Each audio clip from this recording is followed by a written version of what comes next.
I want to do something different. So, why not 7 Days Podcast with Facecam?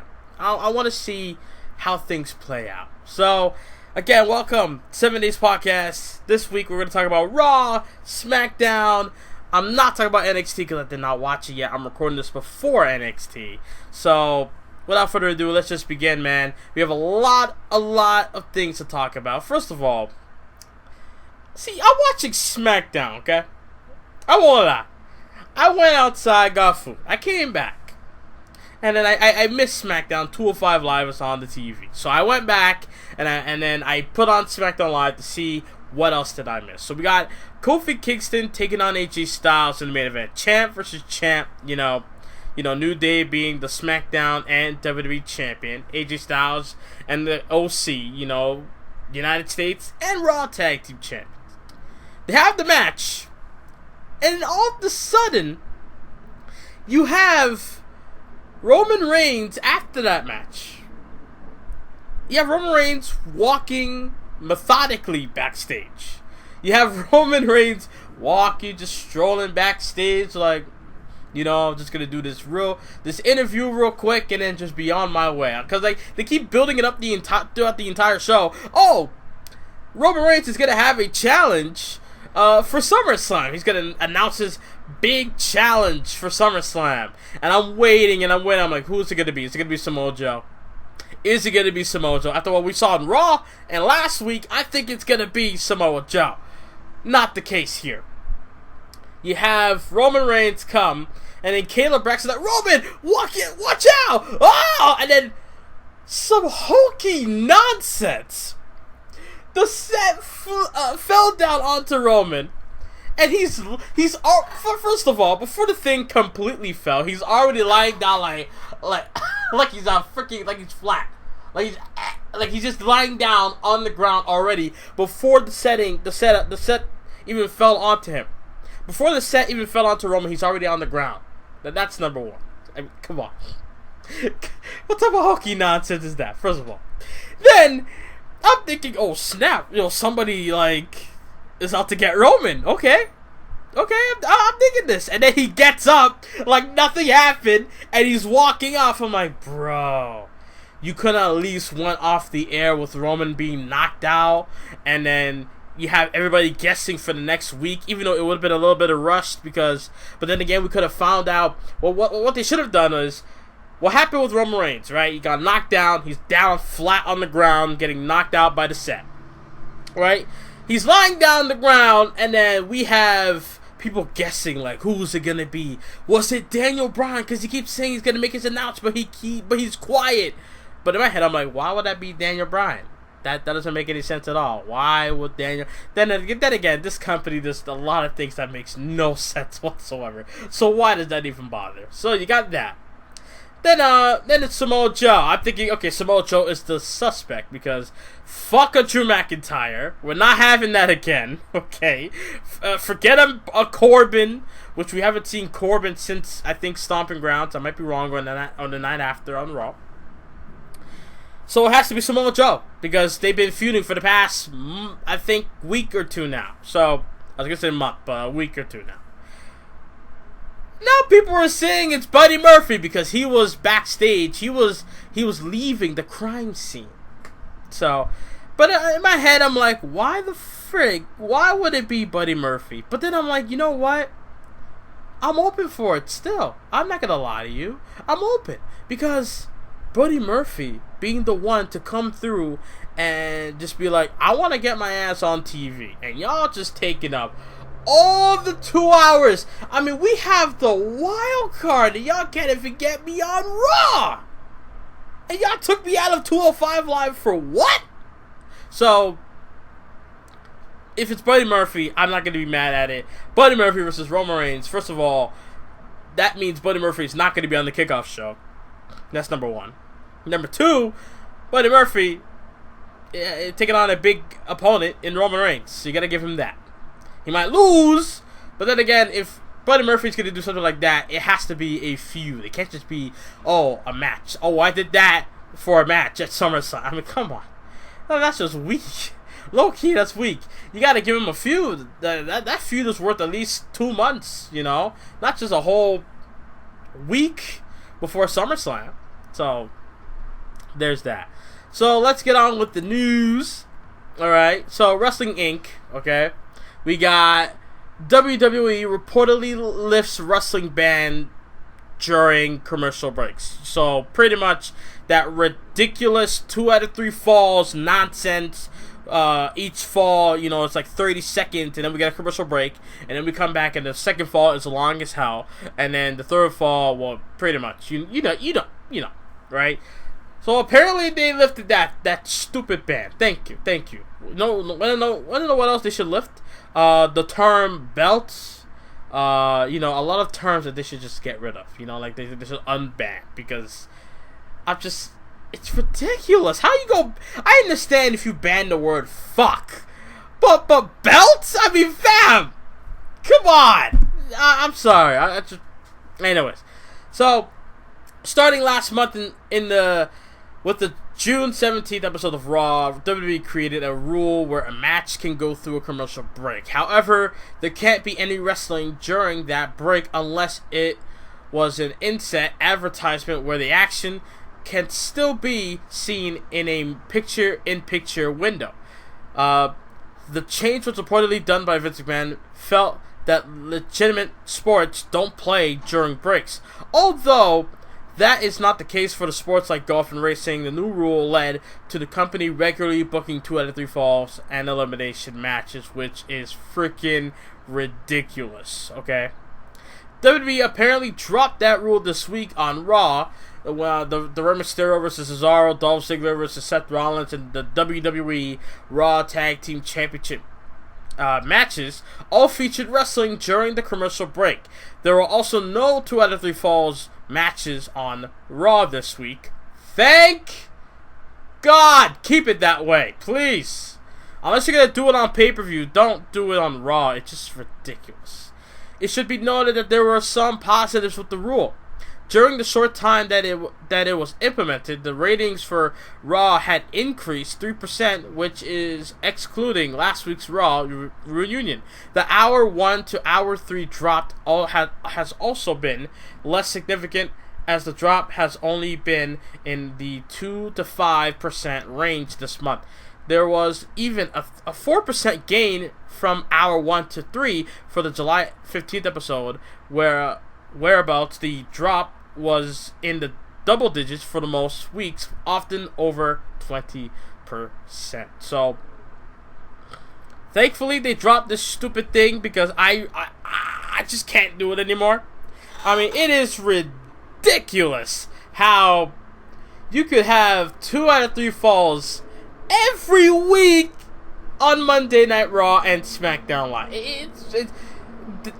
That is blasphemous, okay? And I'm glad they got rid of this shit. Honestly, I just can't do it anymore. It's too much, thankfully. So, with Sportskeeda news roundup, Raw superstars listed as inactive. Hulk Hogan set for a major WWE. Oh, fuck. Okay. So, this is just a rumor mill. So, Hulk Hogan, let's start with that first, because let me clear something up with y'all, okay? You see, Hulk Hogan, to me, how can I put this in the nicest way?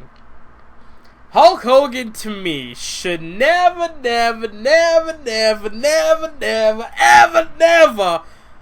cut a promo on Monday Night Raw. What you gonna do when the Raw reunion? Not reunion! Reunion!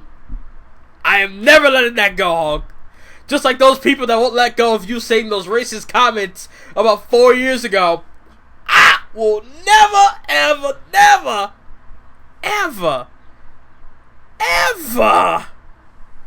I'm gonna let that go. Raw reunion. Are you sick? You had one job, Hulk. You had one job. You had one line to say. What you're gonna do when the Raw reunion runs wild on you. No. You said Raw. I'm gonna let that go. For now. Just like I move on. But in my head, Robert Onion is the word from now on. Hulk Hogan set for a major WWE TV role. This is ridiculous in my eyes. Hulk Hogan is going nowhere. There was a lot of doubt if WWE will ever forgive him for what he has done, and things seem to be cleared up right now. It's all forgiven, and Hulkamania is going to run wild in... What the fuck? Bro, see, I can't read. I can't read. You see, I can't read, but I can type. And, you know, if I'm gonna fucking make I just want to shoot here real quick. If I'm gonna make an article on a website, I'm gonna make sure that my texting is on point and there's no mistakes whatsoever. This says here, and I am gonna quote this. It's not from me. This is from the website itself. You can check it out yourself. It's all forgiven, and Hulkamania is going run wild in company once again. Now, what it should have said was, it's all forgiven, and Hulkamania is going to run wild in the company once again. But no, it says going run wild in company once again. Sportskeeda, fix your shit, please. Anyways, PW Insider's Mike Johnson has now reported that Hogan is set to have a major TV role in the build-up to WrestleMania 36 because, well, you know, WrestleMania Ahoy Matey is in Tampa, Florida. And who's from Tampa? Hulk Hogan. Oh my God! This is gonna happen. I just have an epiphany. This is what look. Here's what's gonna happen in the main event of WrestleMania 36. Since it's in Florida and it's in Tampa, we're gonna have a triple threat match to main event WrestleMania. How?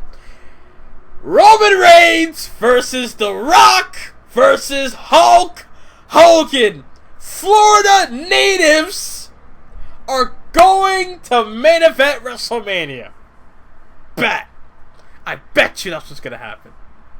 Anyways, the former WWE champion is being considered because the pay-per-view is set to be held in Tampa. And Tampa, quote, his country. Even though it's a fucking city, but that's besides the point.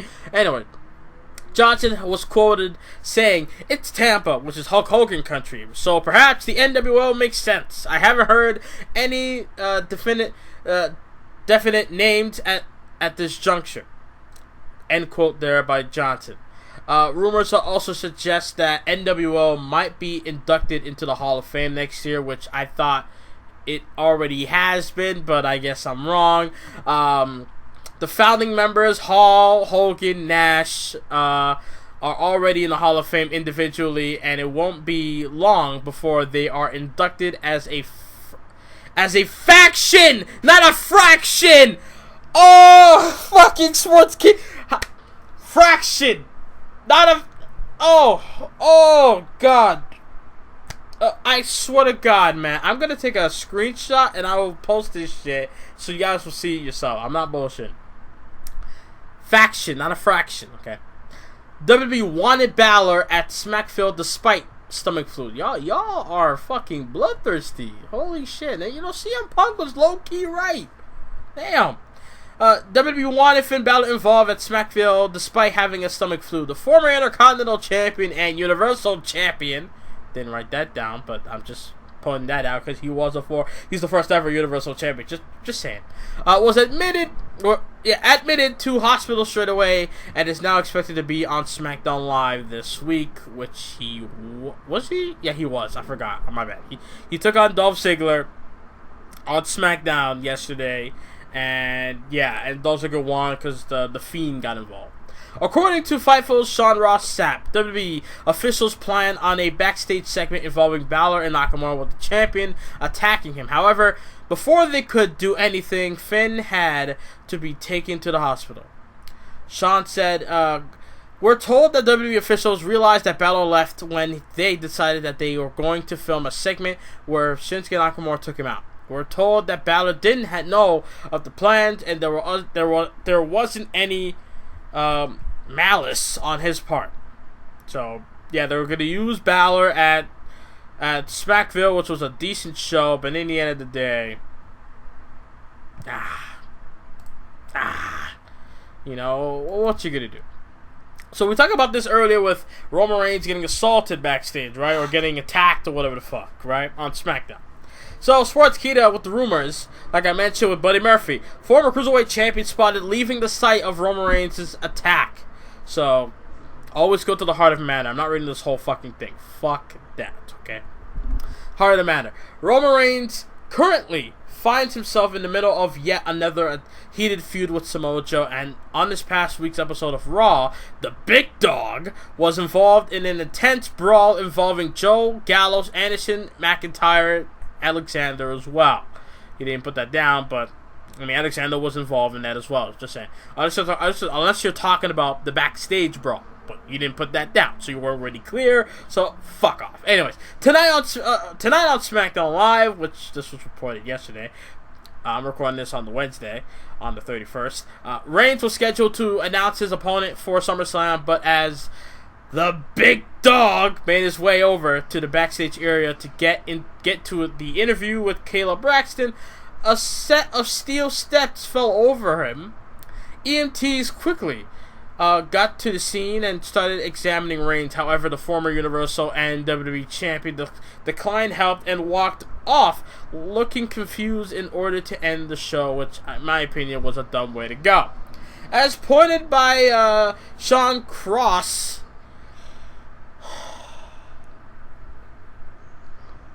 you had his name right the first time. Sean Ross Sapp. And then you're going to put Sean Cross Sapp. The blasphemy of this website. I swear to God. On Twitter, moments after Reigns had walked off, former Cruiserweight Champion Buddy Murphy was also spotted exiting the arena in the most random way possible. As of right now, we're still not sure who's Roman Reigns' mystery attacker is, but by the looks of it, we probably won't have to wait too long in order to find out who attacked the Big Dog on the Blue Brand SmackDown Live. So, like I said, Murphy versus Reigns at SummerSlam, why not? You know, I ain't mad at it. The Messiah might return next month, aka Tommaso Ciampa. The best guy in NXT. Low-key, he is. Low-key. I'm just saying that because, dude, the way how they booked the dude, you can't be a gangster, bro. You just can't.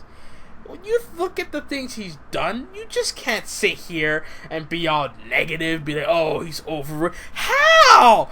This dude on a consistent basis has been booked like a superstar. And then he goes to Raw, he got fucked up. I blame Vince for that, just saying. Well, okay, so with that being said, the fans were keen to know when one of their favorite performers would return to the ring. He has to be a babyface when he returns, by the way. He can't be a heel. It's not going to work. I'm sorry. It's just not. Adam Cole retains a takeover, and then you have Tommaso come out and be the credit killer, where he comes out, Adam Cole on the stage, and he beats him up with a weapon or something, or he just attacks him, pretty much. Like, that's the best way you can bring back Tommaso Ciampa. I swear. That has to happen. I'm going to be at TakeOver next week.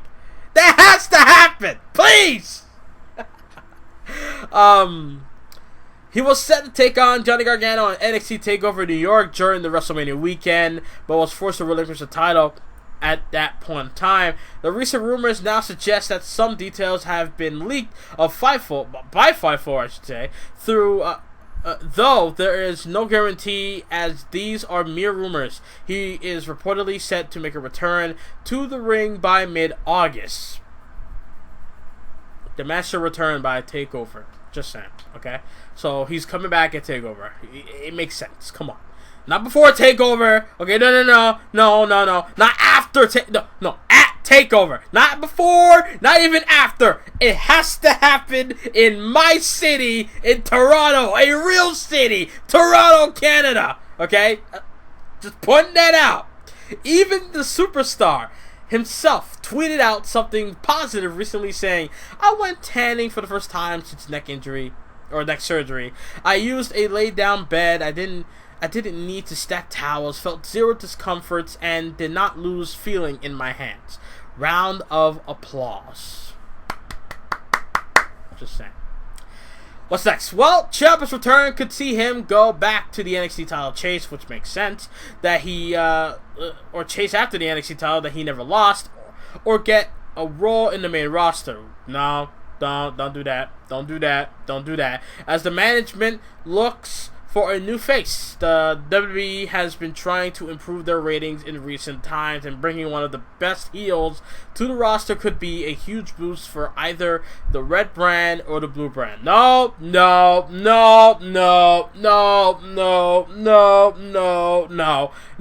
He does not show up on Raw or Smack. Fuck that, okay? You don't do that. You send his ass back to NXT. He has unfinished business with Goldie and then Adam Cole and then Johnny Gargano. Unfinished business. I refuse to see Ciampa on Raw or SmackDown. I don't care if Bischoff or Heyman want him on their shows. I don't care. You already got the fucking Street Profits. That's good enough. You don't need Ciampa. Keep his ass on SmackDown, please. That's all I beg. I beg. God damn it. Okay. And yeah, that's pretty much it. WWE Wrestling News. Braun Strowman wants to hold a title. Just not right now.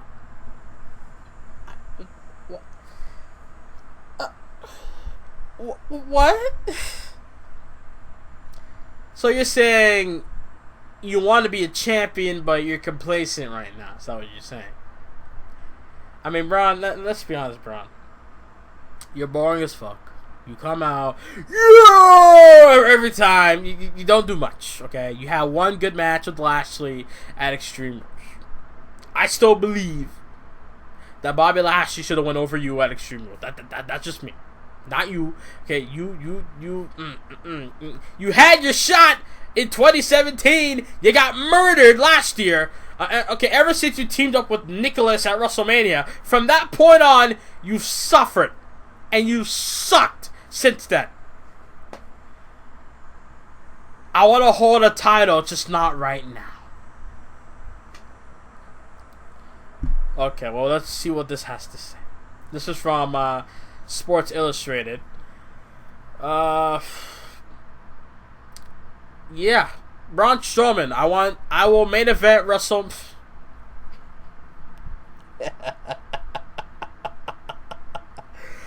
Whew. Yeah, and Flight Reacts is gonna be in the NBA. Ha! Ha! Ha! Ha! Ha! Ha! Ha! Not happening. With your bitch ass. Not happening. You will main event WrestleMania. If you get over with the fans and you fucking get your career back on track like how it was in 2017, not now. You're not main event WrestleMania 36, 7, 8, 9, maybe 40, but none of those 4 years I just mentioned.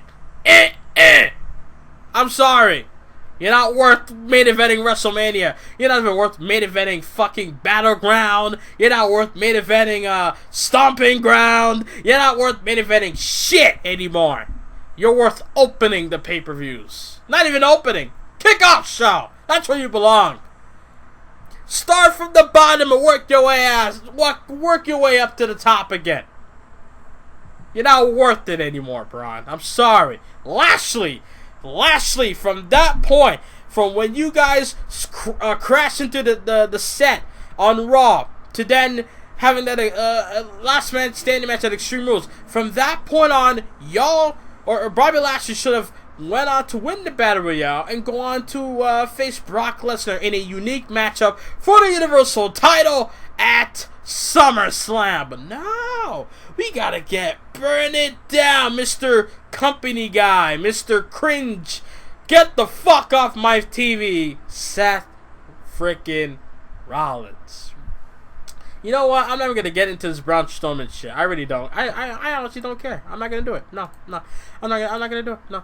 Well, what I am gonna do is talk about Raw. Let's talk about Raw. Okay. Let's talk about Monday Night Raw. What happened on Monday Night Raw? You see, something beautiful happened on Monday Night Raw. I honestly, I don't know how to kind of control myself. It was so worth watching when Brock Lesnar demolished Seth Rollins.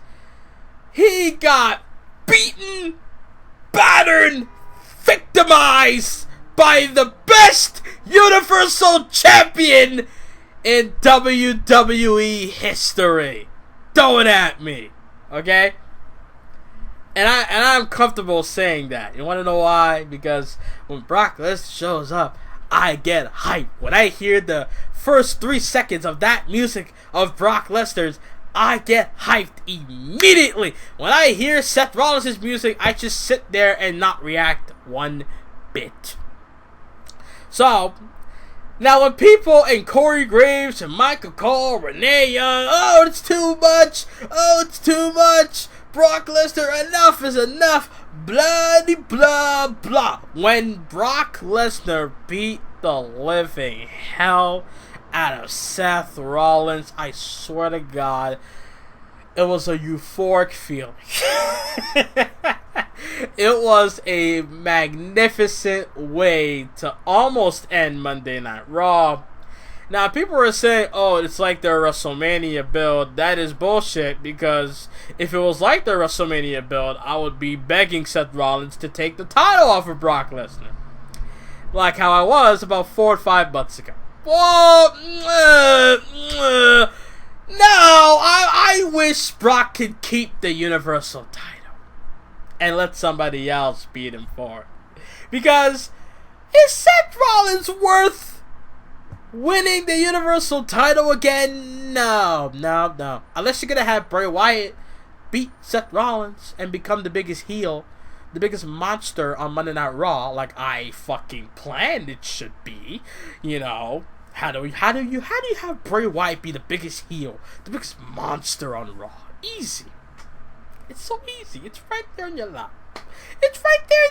Okay, it's so easy. How can you just sit there and be like, you know what, man? How can we book Bray Wyatt with the Fiend? You know, you see Finn Balor. I mean, that's easy. They have history.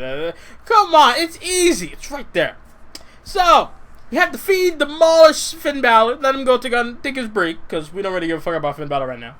And then after that, we have Bray Wyatt. He beats up Finn Balor.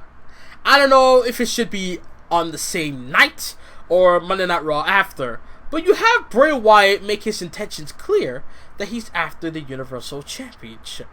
So he attacks Seth Rollins, who wins the title. So I'm sure that's going to be the main event of the show. So you have Bray Wyatt attack Seth Rollins at the end of the show. Then you have Bray Wyatt challenge Seth Rollins for the Universal title at the Hell in the Cell pay-per-view, because, you know, spooky, right? So you have that happen. You have Seth Rollins lose to Bray Wyatt inside the Hell in the Cell structure. I don't know if it's needed or not, but, I mean, it makes sense. You know, it'll make Rollins scared. They should make Rollins be scared shitless, because he's stuck inside of a Hell in the Cell with Bray Wyatt as the Fiend. And Bray Wyatt as the Fiend means your ass is going to get fucked up. So, pretty much, right? So you have that. Then you have Bray Wyatt win the title, let him be, you know, dominant, and then you have, I don't know if you have somebody else challenge him at the following pay-per-view. I don't know if he will show up at the Saudi Arabian show. I don't know if that will happen, right? Then you have The Undertaker come back, and then you let Undertaker challenge Bray Wyatt, or you let Bray Wyatt attack The Undertaker. And then you have, I'll go with that. Bray Wyatt, the Undertaker comes back randomly, right? Says, talk about Survivor Series, 29 years of his career, blah, blah, blah. And Undertaker get attacked by Bray Wyatt. And then we have the Universal title match at Survivor Series. How Why do you retire The Undertaker for good? You let Bray Wyatt beat the fuck out of The Undertaker so bad. You don't even have him do what he did at WrestleMania 33, where he basically stripped for us.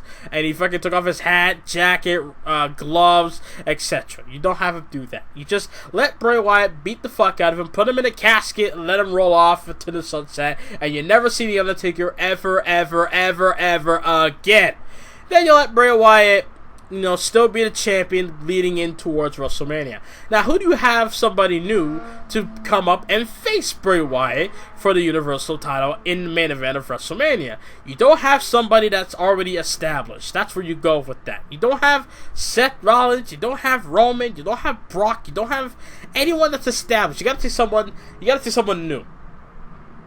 Now, say if not Gargano, Aleister Black. Somebody, maybe Aleister Black is the perfect fit because, he's all about that darkness shit. So maybe he could be that perfect fit to go up against Bray Wyatt. Let Aleister Black win the Royal Rumble. But you let Aleister Black build momentum throughout the year as well. He's on SmackDown. So you let him build up momentum by getting win after win after win on pay-per-views and on SmackDown. And then Royal Rumble comes, he wins that. He wins the Royal Rumble. He gets to face Bray Wyatt in the main event of WrestleMania for the Universal title. Then you have Aleister Black defeat Bray Wyatt.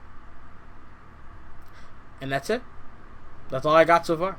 If I could come up with more shit to make Bray Wyatt still be a beast for the next couple of years, then you let that happen. Or you let Bray Wyatt choose another target. Let Bray Wyatt's mind drift to somewhere else. And then, eventually, he goes back after the Universal title. So that's what I would do. You let Bray Wyatt be a monster for the whole rest of the year. And then you let Bray Wyatt go into WrestleMania 36. And then you have Aleister Black be established and be the new star. And then it'll be Black versus Bray, main event, WrestleMania. Tell me that's not a good idea. Come on. I'm just saying. Anyway, so let's get back on to Seth Rollins. So, you have Seth Rollins, okay? You have Seth Rollins not only come out on the internet,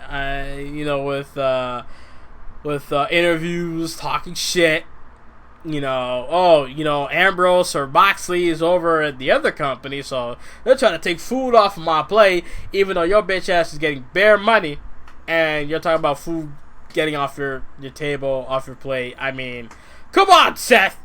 Come on. Anyways.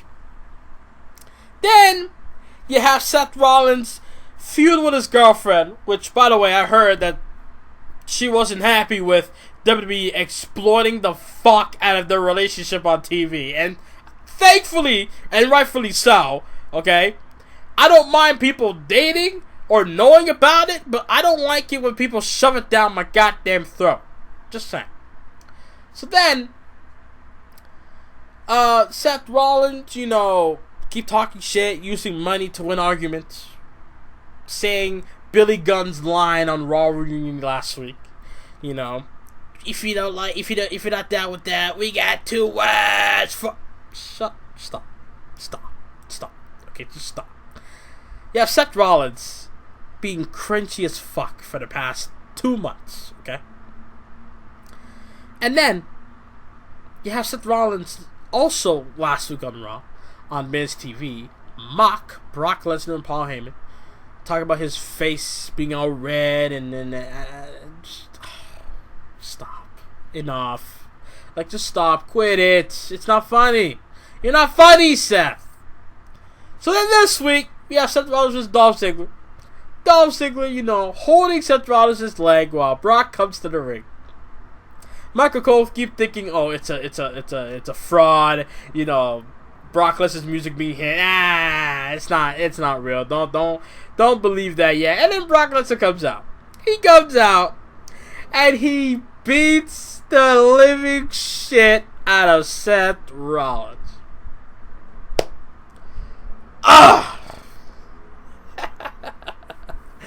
Seth Rollins got F5 onto the chair about 3 to 4 times. He got F5 onto the post. He got F5 onto a gurney.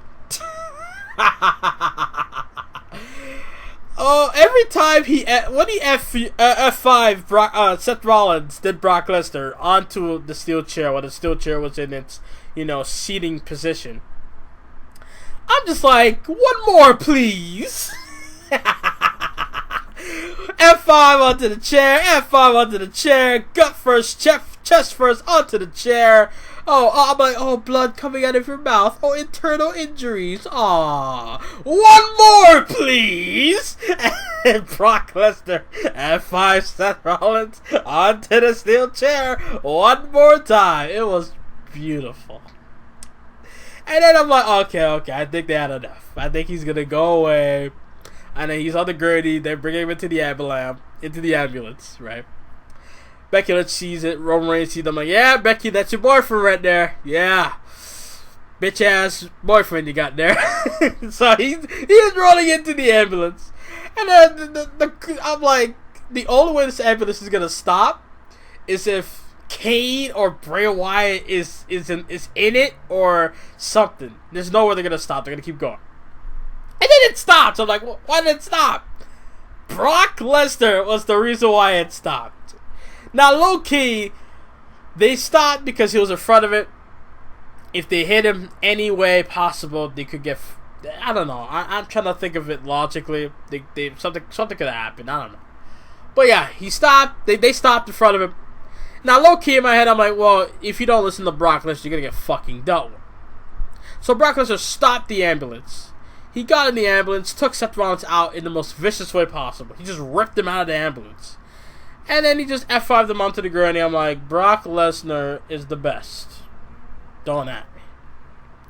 So for those people that coming at me saying, oh, you support garbage, you support boredom, you support not showing up, I don't mind seeing Brock Lesnar every once in a while. I really don't. I mean, why do you think everybody likes NXT so much? Because you don't see everybody every week on a weekly basis.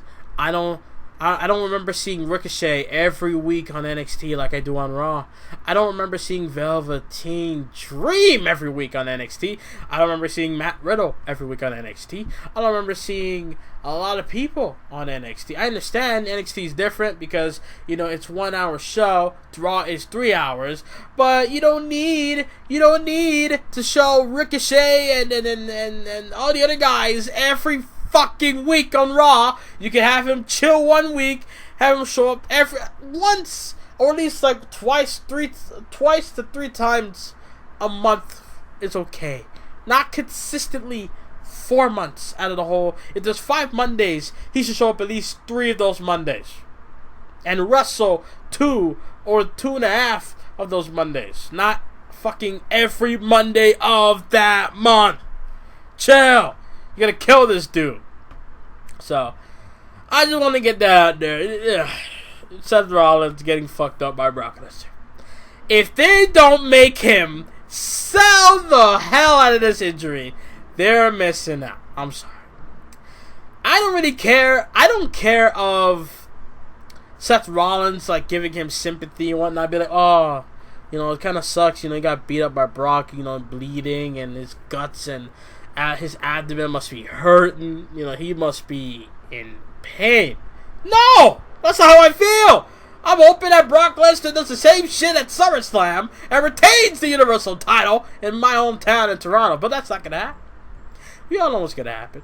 Low blow, low blow, low blow, stomp, stomp, stomp for the win. That's what's going to happen. I don't know. Let me talk about Becky Lynch and Natalya real quick. Now, when Natalya was chosen, I'm like, oh, okay.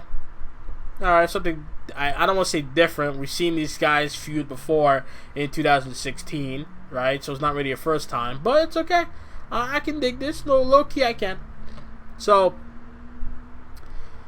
the feud escalated when I think Becky Lynch on Raw this week assaulted Natalya.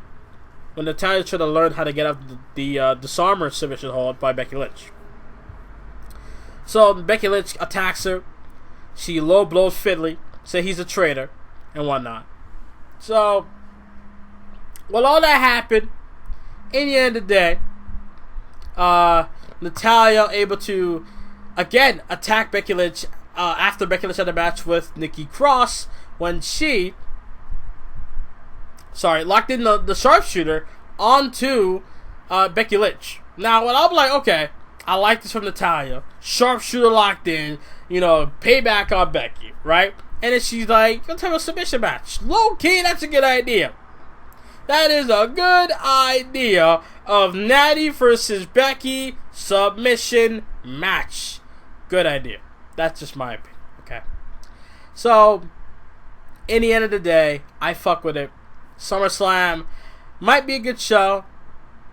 We'll see. You got The Miz versus Ziggler, and etc. We'll see. So real quick, I want to talk about SummerSlam. I want to talk about, the match card and everything. Because everything looks to be set so far. So we got Brock versus Seth, Kofi versus Orton, Styles versus Ricochet, Becky versus Natty, Bayley versus Moon, Trish versus Charlotte. 6 matches so far. Then Reigns versus Mystery Attacker, Shane versus Owens, The Fiend, Bray Wyatt versus Balor. That's 8 matches official. And Miz versus Ziggler. 9, and then shit. And Zayn versus Black. That is 10 matches. Again, Zayn and Black, Ziggler and Miz, Wyatt and Balor, Owens and McMahon, Reigns and Mystery Attacker, Trish versus Charlotte, Bayley versus Moon, Lynch versus Natty, Styles, Ricochet, Orton, Kingston. 11 matches, and Lesnar and Rollins. 11 matches.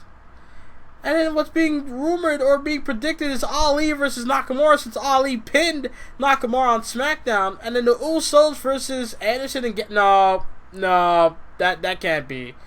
Y'all just look just like your mugshots. How was it getting arrested? You don't have the Usos, especially with Jimmy, drunk ass Uso, getting fucking drunk this past week. I don't give a fuck. Mistakes or not, I don't care. You should not be rewarded a tag team title shot. I'm sorry. So OC apparently might fight the Usos, which is blasphemous. That is blasphemous. Okay, but that's a lot of matches to go through, bro. And I would assume, here's what I assume: the one match that's gonna be on the kickoff show is Ziggler versus Miz. Bet. Bray Wyatt versus Balor has to be on the main show. Sami Zayn versus Black has to be on the main show because they're trying to build Aleister Black as a top guy. So you got to do that. You can't have him on the kickoff show. They might put Ali and Nakamura in a kickoff show match for the Intercontinental title, and they might put the Raw tag titles in the kickoff show as well. So you got to keep that in mind. So all these matches, there's only 2 women's matches, right? No, 3 women's matches on the pay-per-view. So to all those, it's time. Before I leave, I just want to say this last thing.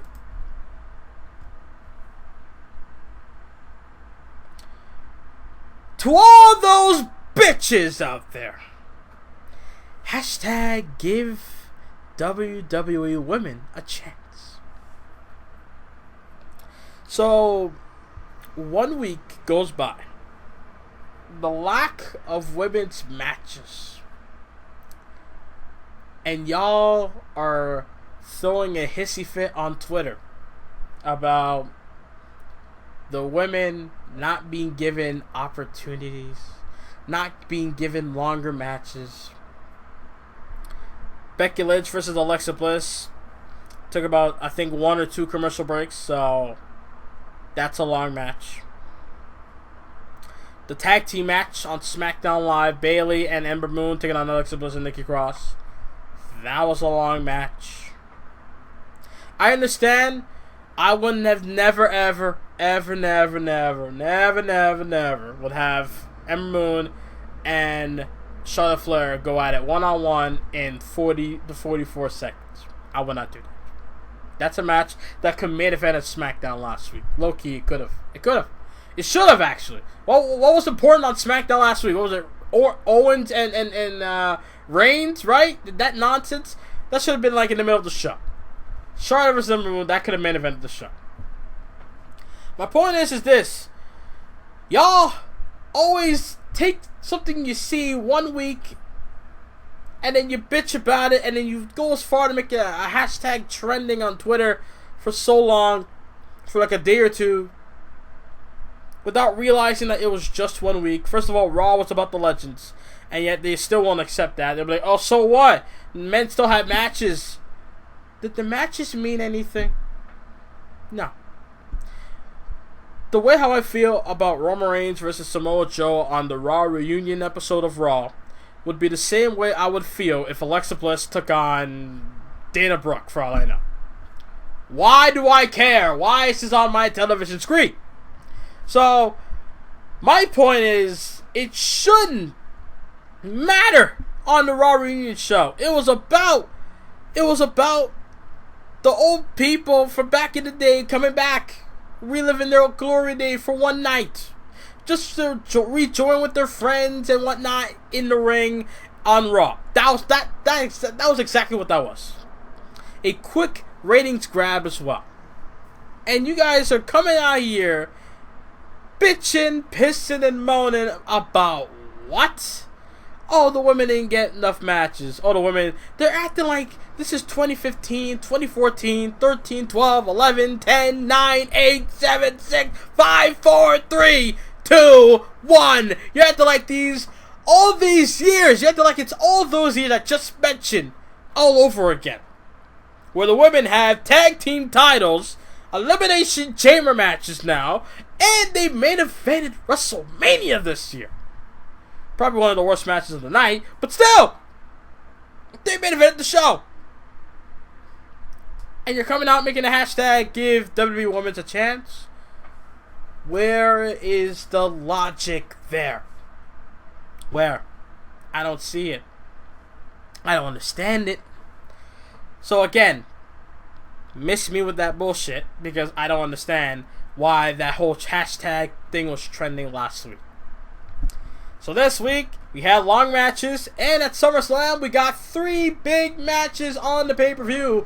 So, again, why the fuck were you bitches bitching about? Because you guys were overreacting. You guys were just... You saw something you didn't like, you tweeted about it, try to get a whole... it's like you try to get a cult-like thing going on. Have people joining in your bullshit, even though there was nothing to be worried about anyway, because I realized, dude, it was just 1 week. They're going to fix their shit the next week, or at least by SummerSlam. And they did. They had long matches that were decent on Raw and SmackDown. Nobody said nothing. So, again, you overreacted. You took something from 1 week, and then you just went too far. You overreacted in the end of the day. I just wanted to let that be. Wanted to get that out there. And I think that's it. Let me know what you guys think about the 7 Days podcast with Facecam. I don't know if it worked or not. I don't know if it's better or worse. I don't know. Leave your comments down below. If you guys can, please leave a thumbs up. Subscribe if you're new. Follow me on Twitter. I'm sorry for what happened on Monday Night Raw episode where YouTube because I got a copyright on the video. So anytime I get a copyright on the video, I would trim out whatever that copyright is. It may make the video look a bit weird with the editing part, but at the end of the day, I'd rather have that shit cut out and my video's still up and I'm getting monetized than for me to delete it, re-upload, and then get less views of what I've originally gotten. So that I'd rather do that. And thankfully I was able to fix it because the old YouTube editing system is so trash. Like the enhancements, the old stuff, like the old YouTube enhancements are so trash. So I went and used the new ones and it worked out a lot better. So it's in sync, so you guys go check that out. SmackDown should be up this week. I don't know when I'm uploading this podcast. Maybe I'll upload it before or after. If I upload it after, go check it out. I guarantee you it's worth watching. It's a SmackDown you're not going to forget. Alright? My build towards Backlash is so lit right now. You have no idea. But yeah. check it out, Universe Mode this week. And yeah, that's pretty much it. If you guys can, leave a like, subscribe again, and I'm out. Later.